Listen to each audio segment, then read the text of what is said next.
Et bonjour! Alors aujourd'hui on va vous expliquer comment on voyage avec Kiwi, notre chat.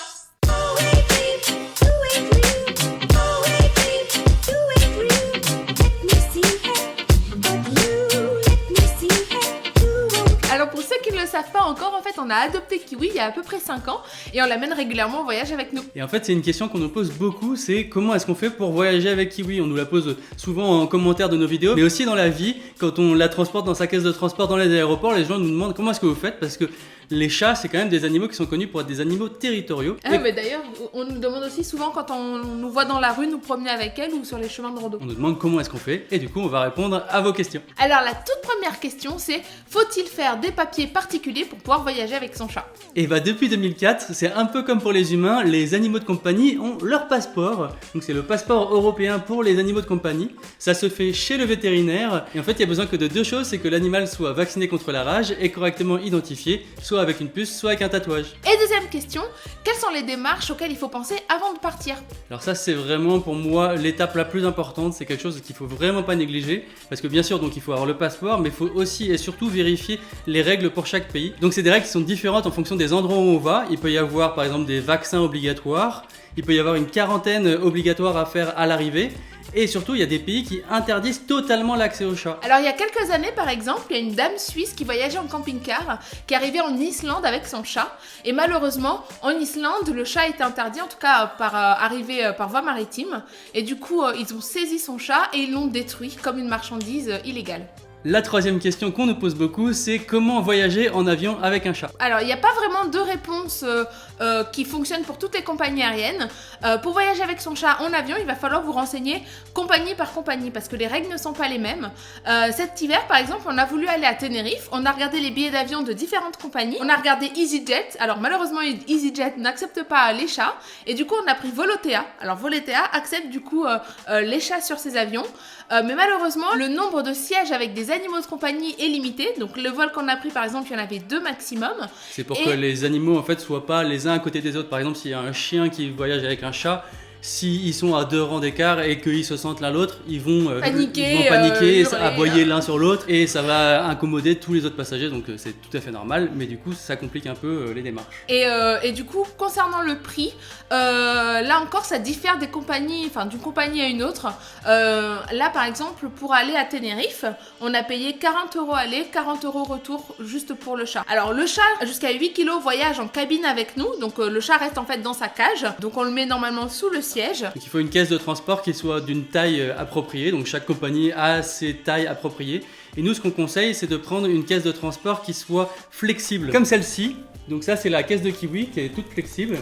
Et en fait ça permet de pouvoir la ranger facilement sous le siège, c'est beaucoup moins lourd qu'une caisse normale, et en plus notre chat l'adore, c'est vraiment sa maison. Et attention, quand on achète les billets d'avion, du coup il y a souvent une option à cocher pour les animaux, et il faut du coup prévenir la compagnie à l'avance pour qu'ils puissent s'organiser. Et le dernier point quand on voyage avec un chat en avion, à savoir avant de partir, c'est qu'il est totalement interdit de sortir le chat de sa cage pendant le vol, ce qui est normal, mais on n'y pense pas forcément.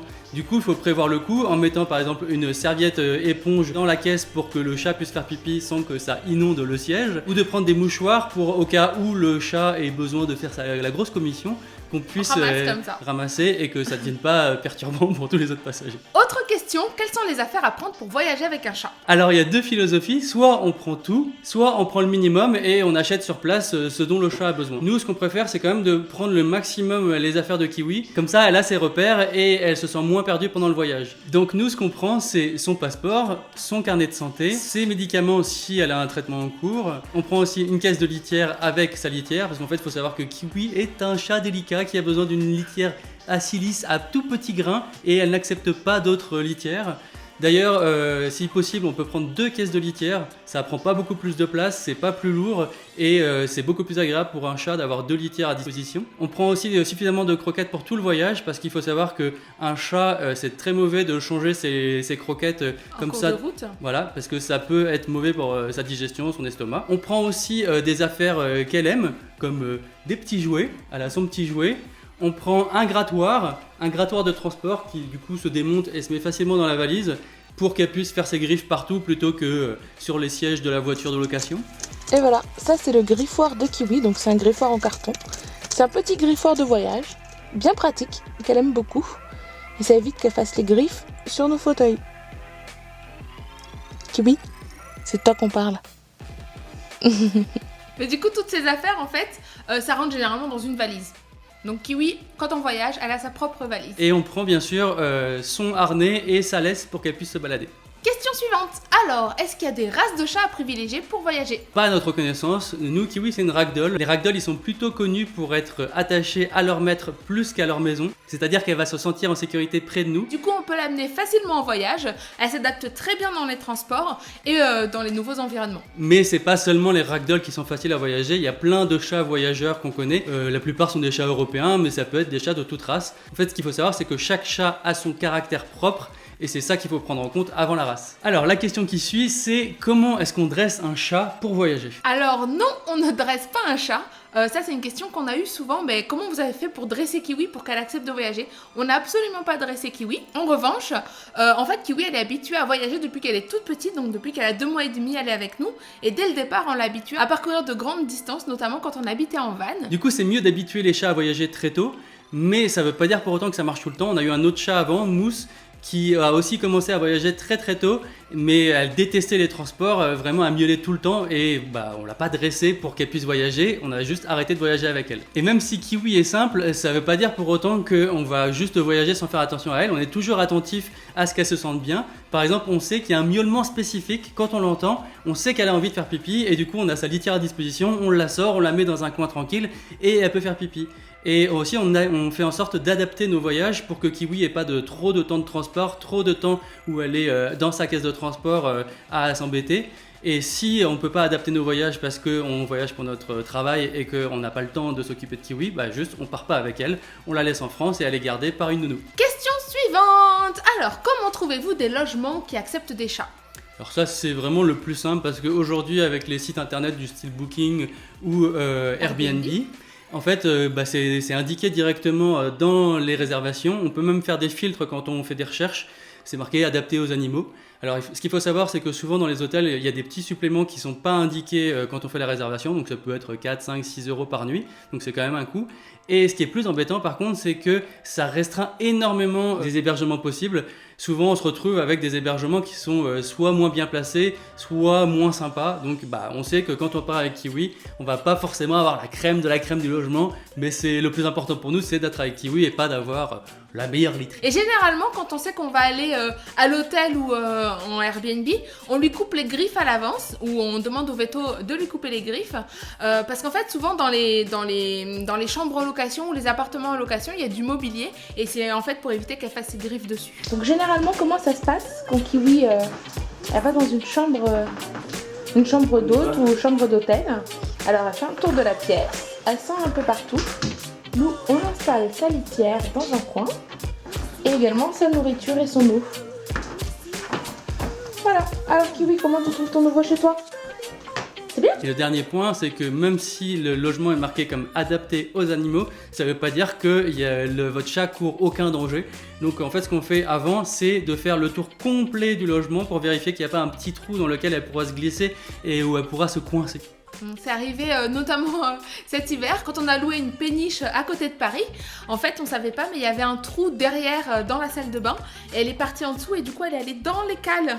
Bon, toute la tuyauterie, on a cru qu'on allait la perdre. Sachant que la péniche, elle faisait peut-être 15 mètres de long et qu'on n'avait pas, nous, accès.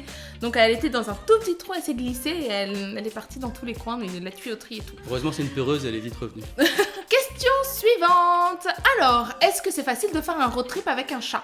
Alors c'est vraiment le style de voyage qui correspond le mieux à Kiwi. Il faut dire qu'on l'a habituée à voyager avec notre van, donc elle est comme à la maison, elle a son coin litière pour aller aux toilettes, elle a son petit coin pour manger et pour boire.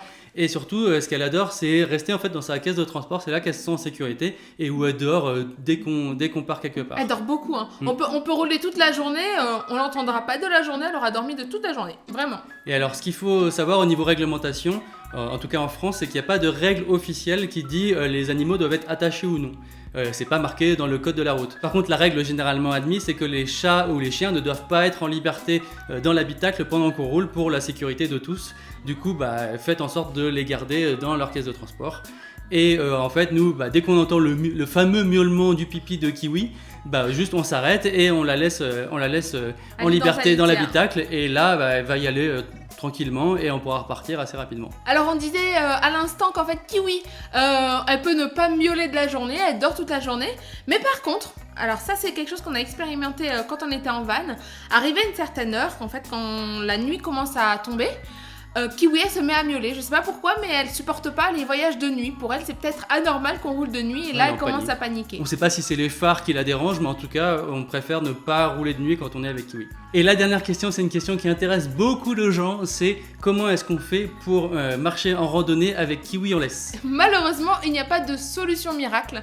Comme on disait tout à l'heure, ça dépend vraiment du caractère de votre chat.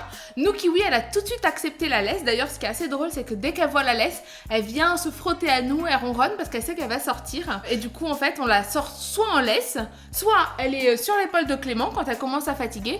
Généralement, on fait pas des très grosses randos, on fait peut-être 5 km. Kiwi, elle marche pas beaucoup plus, ce qui est déjà quand même pas mal, 5 km.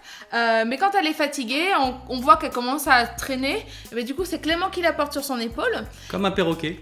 En fait, dès qu'elle fatigue ou quand on croise un chien ou même quand on est en ville, en fait, elle se met sur mon épaule, elle met l'arrière de son corps sur mon sac à dos, l'avant de son corps sur mon épaule et elle peut rester là pendant des heures. Elle regarde partout, de temps en temps, elle frotte sa tête contre ma tête pour me dire qu'elle est contente. Et puis voilà, elle est bien. Elle n'a pas peur en tout cas. Et quand elle est vraiment fatiguée, qu'on en a marre d'être dehors, en fait, on part toujours avec sa caisse de transport au cas où. Et à ce moment-là, on peut la mettre dedans. Et là, généralement, elle s'endort direct. On peut marcher, on peut continuer à marcher. Et elle va pas être perturbée du tout. Elle va juste dormir et rester au calme. Donc que ce soit en ville ou dans la nature en fait. Kiwi, elle s'adapte vraiment très facilement à tout. Toutes les conditions. Par contre, il y a vraiment des chats qui n'apprécient pas du tout la laisse et là, vous pourrez rien y faire. En fait, dès qu'on met le harnais et qu'on essaye de les tirer un petit peu pour qu'ils avancent, généralement, ils tombent par terre et ils font le mort et on ne peut rien y faire. Donc pas de bol si votre chat fait ça. Nous, on n'a pas de solution. C'est juste ça marche ou ça marche pas. Et voilà, on espère que cette vidéo vous a plu. En tout cas, si vous avez encore des questions sur le fait de voyager avec un chat, n'hésitez pas à nous les mettre en commentaire. On répondra avec plaisir et on vous souhaite bon voyage avec votre chat. S'il aime ça. Et si vous en avez un. Allez. Sinon, bonne soirée. À bientôt. Oh putain. Voilà sur quoi on filme. C'est la roi chat de Kiwi. C'est multifonction, ça fait pied de caméra. Mais seulement elle est pas au courant, du coup Elle fonce dans la caméra. C'est un peu dangereux pour la caméra, mais... Allez Kiwi, on te laisse ton arbre.